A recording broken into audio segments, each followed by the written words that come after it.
Un ultimatum qui secoue l'Alliance Atlantique. Donald Trump exige que les pays de l'OTAN cessent immédiatement tout achat de pétrole russe et impose des droits de douane massifs à la Chine.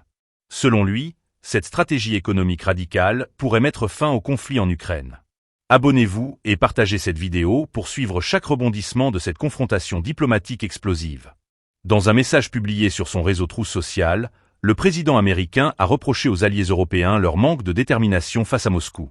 Il affirme être prêt à appliquer de lourdes sanctions contre la Russie, mais uniquement lorsque tous les membres de l'OTAN auront rompu leurs relations énergétiques avec le Kremlin. Pour Trump, continuer d'acheter du pétrole russe fragilise considérablement la capacité de négociation de l'Occident et empêche d'atteindre l'objectif affiché de victoire. L'ancien chef d'État américain va plus loin et propose une mesure choc. Instaurer des droits de douane compris entre 50 et 100% sur les produits chinois, qui ne seraient levés qu'après l'arrêt des hostilités en Ukraine. Cette suggestion vise, selon lui, à accentuer la pression sur Moscou en isolant davantage ses partenaires stratégiques.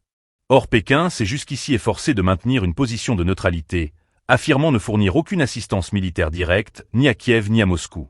La réaction officielle de l'OTAN et des dirigeants européens reste, pour l'heure, absente. Mais les propos de Trump interviennent dans un contexte de tensions croissantes entre Washington et Bruxelles. Les États-Unis insistent pour que l'Union européenne durcisse son arsenal commercial non seulement contre la Chine, mais également contre l'Inde, accusée de continuer à importer massivement du pétrole russe à prix réduit. Cette posture américaine reflète aussi une stratégie économique plus large. Remplacer sur le long terme les livraisons d'hydrocarbures russes en Europe par les exportations énergétiques américaines.